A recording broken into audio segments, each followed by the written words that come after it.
ಅವಕಾಶ ಸನ್ಮಾನ್ಯ ಅಧ್ಯಕ್ಷರೇ, ಈ ಸದನದಲ್ಲಿ ಅತ್ಯಂತ ವಿರೋಧ ಪಕ್ಷದ ಸ್ಥಾನ ಹೊಂದಿದಂಥವ್ರು ನಾವು.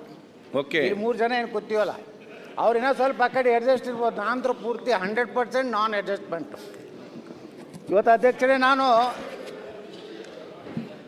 ತಾವು ಏನು ಇವತ್ತು ಏನೋ ಉಚ್ಚಾಟಿತ, ಎಲ್ಲರೂ ಉಚ್ಚಾಟಿತ ಅದವ್ರಿ, ಪ್ರಧಾನಮಂತ್ರಿಗಳು ಉಚ್ಚಾಟಿತರಾಗ್ಯಾರ.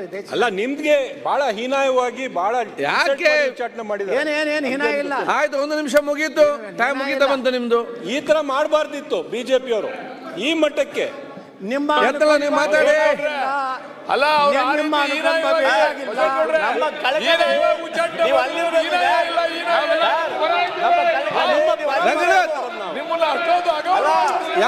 ಮಾತಾಡ್ತೀರ ಅವ್ರಿಗೆ?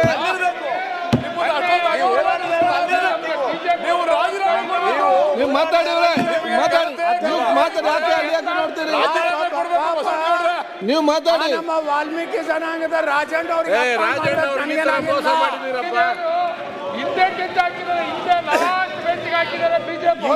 ಅಧ್ಯಕ್ಷರು, ಈ ಸದನದಲ್ಲಿ ಒಬ್ಬ ವಾಲ್ಮೀಕಿ ಜನಾಂಗದ ನೇರ ನುಡಿಯ ಮನುಷ್ಯ ರಾಜಣ್ಣ ಅವ್ರಿಗೆ ಆದಂತ ಅಪಮಾನ ನಮಗೇನಾಗಿಲ್ಲ.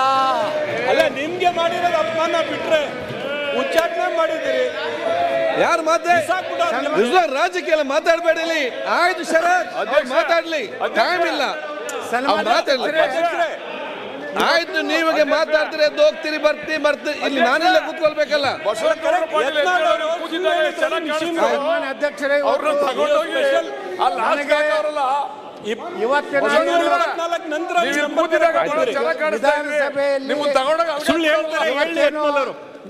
ಚರ್ಚೆಗೆ ಈ ಅಭಿವೃದ್ಧಿ ದೃಷ್ಟಿಯಿಂದ, ಕರ್ನಾಟಕದ ಅಭಿವೃದ್ಧಿ ದೃಷ್ಟಿಯಿಂದ ಚರ್ಚೆ ಮಾಡಲಿಕ್ಕೆ ಅವಕಾಶ ಕೊಟ್ಟಿದ್ದಕ್ಕೆ ತಮಗೆ ಧನ್ಯವಾದಗಳು.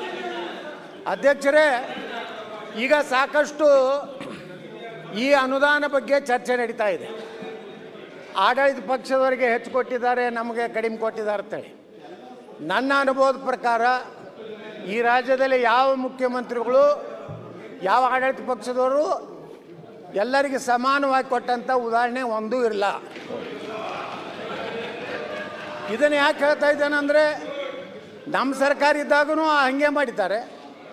ಆದರೆ ನಾನು BJPಯವರು ಮಾಡಿದ್ದಾರೆ, ಅದಕ್ಕೆ ನಾವು ಹಿಂಗೆ ಮಾಡ್ತೀವೋ ಅಂತ ನಿಮ್ಮ ನಿಲುವನ್ನು ನಾನು ತೀವ್ರವಾಗಿ ಖಂಡಿಸುತ್ತೇನೆ. ಯಾಕಂದರೆ ಒಬ್ಬ ರಾಜ್ಯದ ಮುಖ್ಯಮಂತ್ರಿಗಳು, ಅಧ್ಯಕ್ಷರೇ, ಇವತ್ತು ನಾನು ನನ್ನ ಮತಕ್ಷೇತ್ರದ ಫುಟ್ಪಾತ್ ಬಗ್ಗೆ ಮಾತಾಡೋದಿಲ್ಲ, ರಸ್ತೆ ಬಗ್ಗೆ ಮಾತಾಡೋದಿಲ್ಲ. ಏನೋ ಅತಿ ಪ್ರವಾಹ ಯಾವಾಗಲೂ ಯಾವ ಸರ್ಕಾರ ಇದ್ದರೂ ಬಂದಿದೆ, ಬರಗಾಲ ಯಾವಾಗಲೂ ಬಿದ್ದದ. ಆಯಾ ಕಾಲದಿದ್ದ ಸರ್ಕಾರ ಎಷ್ಟು ಕೆಲಸ ಮಾಡ್ಯಾರ ಅನ್ನೋದು ರಾಜ್ಯ ಜನರಿಗೆ ಗೊತ್ತಿದೆ. ಆದರೆ ನಮ್ಮ ಮೂಲ ಸಮಸ್ಯೆ ಏನಂದ್ರೆ ಅಧ್ಯಕ್ಷರೇ, ಇವತ್ತು ಕೃಷ್ಣಾ ನೀರಾವರಿ ಯೋಜನೆ. ನಾವೇನಾದ್ರು ಉತ್ತರ ಕರ್ನಾಟಕದವ್ರು ಅಭಿವೃದ್ಧಿ ಆಗಬೇಕಾದ್ರೆ, ನಮಗೂ ದಕ್ಷಿಣ ಭಾಗದ ಕರ್ನಾಟಕದ ಜನರಂಗೆ ಉತ್ತರ ಕರ್ನಾಟಕದ ಜನರು ನೆಮ್ಮದಿಯಿಂದಿರಬೇಕಾದ್ರೆ, ಅವರು ಸ್ವಾವಲಂಬಿಗಳಾಗಬೇಕಾದ್ರೆ, ಇವತ್ತು ಕೃಷ್ಣಾ ಯೋಜನೆಗಳೇನದಾವೆ, ಕೃಷ್ಣಾ ಕಣಿವೆ ಯೋಜನೆಗಳು, ಇದು ಭಾಳ ಪ್ರಮುಖವಾದಂಥ ಅಧ್ಯಕ್ಷರೇ. ಇವತ್ತು 1964ರಲ್ಲಿ ದಿವಂಗತ ಲಾಲ್ ಬಹದ್ದೂರ್ ಶಾಸ್ತ್ರಿ ಶಿಲಾನ್ಯಾಸ ಮಾಡಿದ್ರು. ಸ್ಟೇಜ್ 1 ಸ್ಟೇಜ್ ಎ ಸ್ಕೀಮ್ ಮುಗಿಲಿಕ್ಕೆ 45 ವರ್ಷ ಬೇಕಾಯಿತು. ಈ ಒಂದು ತುಲಾಭಾರ ಮಾಡಿದ್ದಕ್ಕೇನು ಉಪಕಾರ ನಮಗೇನು ಆಗಲಿಲ್ಲ. ಶ್ರೀಮತಿ ಇಂದಿರಾ ಗಾಂಧಿಯವ್ರನ್ನ ತುಲಾಭಾರ ಮಾಡಿದ್ವಿ, ನಿಜಲಿಂಗಪ್ಪನವ್ರು ತುಲಾಭಾರ ಮಾಡಿದ್ವಿ. ಆದರೆ ಅದರಿಂದ ಬರೀ ಭಾಷಣ ಕೇಳೋದಾಯಿತು, ನಾವು ಹೇಳೋದಾಯಿತು. ಆದರೆ ಅಧ್ಯಕ್ಷರೇ, ಕಾವೇರಿ ಅದು ನಮ್ಮ ನದಿನೇ. ಕಾವೇರಿಯಿಂದ ಕೇವಲ ಕರ್ನಾಟಕ 23% ಭಾಗಕ್ಕೆ ಇವತ್ತು ನೀರಾವರಿ ಸಿಗ್ತದೆ. ಆದರೆ ಕೃಷ್ಣ ಏನಿದಾಳಲ್ಲ, ಕರ್ನಾಟಕದ 72% ಭಾಗಕ್ಕೆ ನೀರು ಕೊಡುವಂಥ ಕೃಷ್ಣಾ ನದಿಯ ನೀರನ್ನು ಇವತ್ತು ನಾವು ಸದ್ಬಳಕೆಯನ್ನು ಮಾಡ್ಕೋತಾ ಇಲ್ಲ. ನಾವು ಭಾಳ ನೋವು ಇದ್ದಿದ್ದು ಅಧ್ಯಕ್ಷರೇ. ಇವತ್ತು ಕೃಷ್ಣಾ ಮೇಲ್ದಂಡೆ ಯೋಜನೆ ಸುಮಾರು 1,480 ಕಿಲೋಮೀಟ್ರ್ ಏನು ಮಹಾರಾಷ್ಟ್ರದಿಂದ ಆಂಧ್ರವರೆಗೇನು ಹೋಗ್ತದಲ್ಲ ಅಧ್ಯಕ್ಷರೇ, ಅದರಲ್ಲಿ 480 ಕಿಲೋಮೀಟ್ರ್ ಕರ್ನಾಟಕದ ಹರಿದು ಹೋಗ್ತದೆ.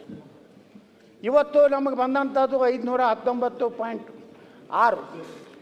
ಅದರ ಒಂದು ವ್ಯವಸ್ಥೆಯಲ್ಲಿ ಇವತ್ತು ನಮಗೆ ಇನ್ನೂ 524.25 ಆಗಬೇಕಾಗಿದೆ ಅಧ್ಯಕ್ಷ. ಇದು ಆಯ್ತಂದರೆ ಒಟ್ಟು ಯೋಜನೆ ಹಂತ 1ರಲ್ಲಿ ಅಧ್ಯಕ್ಷರೇ 119 TMC ನೀರು ಯೋಜನೆ, ಅದರಲ್ಲಿ 4,25,000 ಹೆಕ್ಟರ್. ಹಂತ 2ರಲ್ಲಿ 54 TMC ನೀರನ್ನು ಬಳಕೆ ಮಾಡಿಕೊಂಡ್ರೆ ಒಟ್ಟು ಅದರಲ್ಲಿ 1,97,000 ಹೆಕ್ಟರ್. ಅಂದರೆ ಅಧ್ಯಕ್ಷರೇ ಹೆಚ್ಚು ಕಡಿಮೆ 6,22,120 ಹೆಕ್ಟರ್. ಅಂದಾಜು ಸುಮಾರು 16ರಿಂದ 17 ಲಕ್ಷ ಎಕರೆ ನೀರಾವರಿ ಆಗುವಂಥ ಒಂದು ಭಾಳ ಪ್ರಮುಖವಾದಂಥ ಯೋಜನೆಗೆ ಅಧ್ಯಕ್ಷರೇ ಇವತ್ತು ಸರ್ಕಾರಗಳು, ಈ ಸರ್ಕಾರ ಆ ಸರ್ಕಾರ ಅದನ್ನು ಟೀಕೆ ಮಾಡೋಕ್ಕೆ ಹೋಗೋದಿಲ್ಲ. ಎಲ್ಲರೂ ಉತ್ತರ ಕರ್ನಾಟಕದಲ್ಲಿರೋ ಜನಪ್ರತಿನಿಧಿಗಳು ಎಲ್ಲರ ಭಾಷಣದಲ್ಲಿಯೂ ಕೃಷ್ಣೇ ನಮ್ಮ ಸರ್ಕಾರ ಬಂದರೆ ವರ್ಷಕ್ಕೆ 25,000 ಕೋಟಿ ಕೊಡ್ತೀವಿ, ನಮ್ಮ ಸರ್ಕಾರ ನಮ್ಮ ನಡೆ ಕೃಷ್ಣೇ ಕಡೆಗೆ ಅಲ್ಲಿ ಹೋಗಿ ಪ್ರತಿಜ್ಞೆ ಮಾಡ್ತಾರೆ. ನನ್ನ ಸರ್ಕಾರ ಬಂದರೆ ಸಂಪೂರ್ಣವಾಗಿ ಪ್ರತಿ ವರ್ಷ 5 ವರ್ಷದ ಅವಧಿಯಲ್ಲಿ ಸಂಪೂರ್ಣ ಹಣ ಕೊಟ್ಟು ಇವತ್ತು ನಾನು ಮುಗಿಸ್ತೀನಿ ಅನ್ನೋಂಥ ಭರವಸೆಯನ್ನು ಕೊಟ್ಟು ಇವತ್ತು ಅಧಿಕಾರಕ್ಕೆ ಬರ್ತಾರೆ ಅಧ್ಯಕ್ಷರೇ. ಆ ದುರ್ದೈವ ಅಂದರೆ ಅಧ್ಯಕ್ಷರೇ ಇವತ್ತು ಈ ಒಂದು ಕ್ಷೇತ್ರದ ಏನು ಭೂ ಸ್ವಾಧೀನ ಪ್ರಕ್ರಿಯೆ ಇವತ್ತೇನಿದೆ ಅಧ್ಯಕ್ಷರೇ, ಇವತ್ತು ಒಟ್ಟು ನಮ್ಮ ಈ ಭೂ ಸ್ವಾಧೀನ ಪ್ರಕ್ರಿಯೆಗೇ ಅಧ್ಯಕ್ಷರೇ ಸುಮಾರು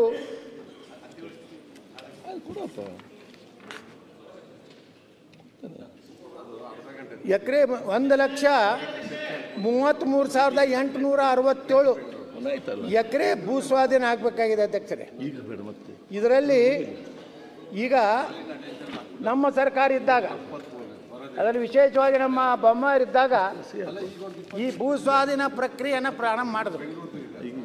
ಆದರೆ ದುರ್ದೈವಂದ್ರ ಅವತ್ತು ನಾವು ವಿರೋಧ ಪಕ್ಷ ನಮ್ಮ ಸರ್ಕಾರ ಬಂದರೆ ರೈತರಿಗೆ ನಾವು ಒಂದು ಎಕರೆಗೆ 40 ಲಕ್ಷ ರೂಪಾಯಿ ನೀರಾವರಿಗೆ, ಕುಸ್ಕಿ ಜಮೀನಿಗೆ 25ರಿಂದ 30 ಲಕ್ಷ ರೂಪಾಯಿ ಕೊಡ್ತೀವಿ ಅಂತ ಹೇಳಿಕೆಗಳನ್ನು ಕೊಟ್ಟು ಈ ರಾಜ್ಯದ ಜನರ ಒಂದು ಏನು ಹಾದಿಯನ್ನು ತಪ್ಪಿಸಿ ಇವತ್ತು ನೋಡ್ರಿ ಅಧ್ಯಕ್ಷರೇ, ಇದೇ ಮುಖ್ಯಮಂತ್ರಿಗಳು ಬೆಳಗಾವಿಯಲ್ಲಿ ನಮ್ಮ ಕೃಷ್ಣಾ ಕಣಿವೆಯಲ್ಲಿ ಬರುವಂಥ ಶಾಸಕರ ಸಭೆ ಮಾಡಿದ್ರು.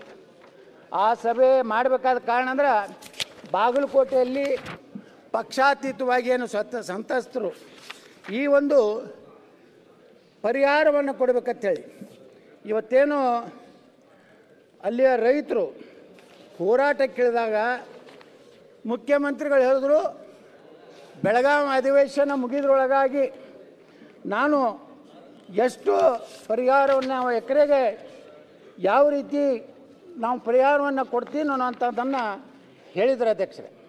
ಆ ದುರ್ದೈವ ಅಂದರೆ ಇನ್ನೂವರೆಗೂ ರಾಜ್ಯ ಸರ್ಕಾರ ಭೂ ಸ್ವಾಧೀನ ಪ್ರಕ್ರಿಯೆಯನ್ನು ಪ್ರಾರಂಭ ಮಾಡಲಿಲ್ಲ.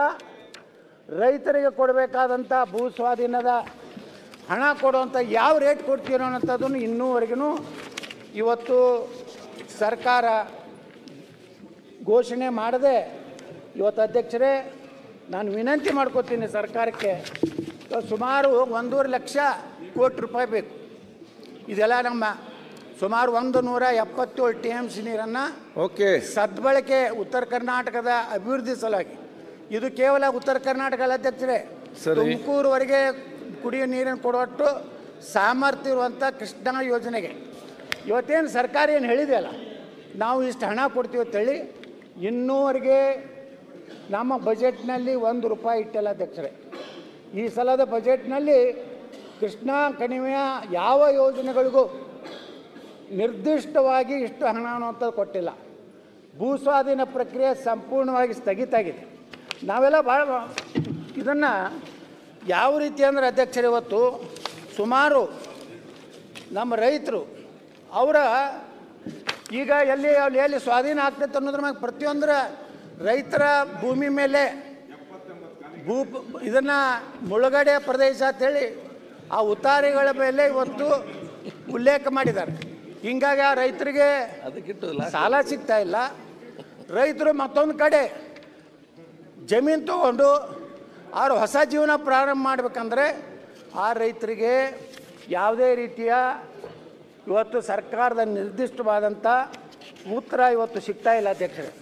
ಇದರಿಂದ ಅಧ್ಯಕ್ಷರೇ, ನಮ್ಮ ಉತ್ತರ ಕರ್ನಾಟಕದ ಏನು ನೀರಾವರಿ ಯೋಜನೆಗಳಿದಾವೆ ಅದರ ಒಂದು ಉದ್ದೇಶ ಇವತ್ತೇನಾದರೂ ಸರ್ಕಾರಕ್ಕೆ ನಿಜವಾಗಿ ಕಳಕಳಿದ್ರೆ, ದುರ್ದೈವ ಅಂದರೆ ನಮ್ಮ ರಾಜ್ಯದಲ್ಲಿ ಏನಾಗಿಬಿಟ್ಟಿದೆ ಅಧ್ಯಕ್ಷರೇ, ಉತ್ತರ ಕರ್ನಾಟಕದ ಶಾಸಕರು ಇದರ ಬಗ್ಗೆ ಯಾರು ಆಡಳಿತದಲ್ಲಿದ್ದಾಗ ಬೇರೆ ಮಾತಾಡ್ತಾರೆ, ವಿರೋಧ ಪಕ್ಷದಲ್ಲಿದ್ದಾಗ ಬೇರೆ ಮಾತಾಡ್ತಾರೆ. ಇದರಿಂದ ಇವತ್ತು ಸಂಪೂರ್ಣವಾಗಿ ಉತ್ತರ ಕನ್ನಡ ಇವತ್ತು ನೋಡಿ ಇಲ್ಲ ಅಧ್ಯಕ್ಷ, ನಾನು ಜನರಲ್ ಎಲ್ಲಾನು ವಿಷಯ ತೊಗೊಂಡು ಮಾತಾಡ್ತೇನೆ. ಸ್ಪೆಸಿಫಿಕ್ ಆಗಿ ನಾನು ವಿಧಾನಸಭೆದು ಏನೂ ಹೇಳುವುದಿಲ್ಲ. ಯಾಕಂದ್ರೆ ನಾನು ವಿಧಾನಸಭೆಯಲ್ಲಿ ಅಂತ ಮೂಲಭೂತ ನನ್ನ ಮಾತಾಡಬೇಡಿ. ಕೃಷ್ಣಾ ಯೋಜನೆಯನ್ನ ಸರ್ಕಾರದ ನೀತಿ ಏನು, ಸರ್ಕಾರ ಇವತ್ತು ಯಾವ ಇದರಲ್ಲಿ ಈ ಒಂದು ನೀವೆಲ್ಲ ಅರ್ಜೆಂಟಲ್ಲಿ ಕೈ ಎತ್ತೋರ ಪರಿಸ್ಥಿತಿಯಲ್ಲಿ ಮಾತಾಡಿ ಹೋಗ್ಲಿಕ್ಕೆ ಅರ್ಜೆಂಟಲ್ಲಿ ಇವತ್ತೇನಾಗಿದೆ, ಮೊದಲ ಹಂತದ್ದೇ ಇವತ್ತು ನೀವು ಹೇಳಿದ್ದಕ್ಕೆ ಊಟಕ್ಕೆ ಹೋಗಿಲ್ಲ ನಾವು. ಇವತ್ತು ಮೊದಲ ಹಂತದ ಯೋಜನೆನೇ 45 ವರ್ಷ ತಗೊಂಡಿದೆ. ಇನ್ನು 3ನೇ ಹಂತ 4ನೇ ಹಂತ ಇವಕ್ಕೆ ಇವರ ಲೆಕ್ಕಾಚಾರ ನೋಡಿದ್ರೆ ಲಕ್ಷ ಕೋಟಿ ರೂಪಾಯಿ ಏನಿದೆ, ನೀವು ಹೆಂಗೆ ಗ್ಯಾರಂಟಿ ಅಂತ ಹೇಳಿ ತಗೊಂಡು ಬಂದಿರಲ್ಲ, ಹಂಗ ಕರ್ನಾಟಕ ಸರ್ಕಾರ 1 ಲಕ್ಷ ಕೋಟಿ ರೂಪಾಯಿ ಸಾಲ ಮಾಡಿ ಆದ್ರೂ ಉತ್ತರ ಕರ್ನಾಟಕದ ನೀರಾವರಿ ಯೋಜನೆ ಮುಗಿಸ್ಬೇಕು. ಮತ್ತೇನು ರೈತರಿಗೆ ಇವತ್ತೇನು ಭೂ ಪರಿಹಾರಕ್ಕೆ ನಾವು ಎಟ್ಟು ಕೊಡ್ತೀವಿ ಅನ್ನೋಂಥದ್ದು ಸರ್ಕಾರ ಇವತ್ತು ಅದನ್ನು ಮಾನ್ಯ ಮುಖ್ಯಮಂತ್ರಿಗಳು ತಮ್ಮ ಉತ್ತರ ಕೊಡುವ ಕಾಲದಲ್ಲಿ ಕೃಷ್ಣಾ ಕಣಿವೆಯ ರೈತರಿಗೆ ಇವತ್ತೇನು ಸುಮಾರು 1,33,000 ಎಕರೆಯನ್ನು ಇವತ್ತು ನೀರಾವರಿಗೆ ನಮ್ಮ ಯೋಜನೆಗೇನು ಭೂ ಸ್ವಾಧೀನ ಮಾಡ್ತಾ ಇದ್ದಾರೆ.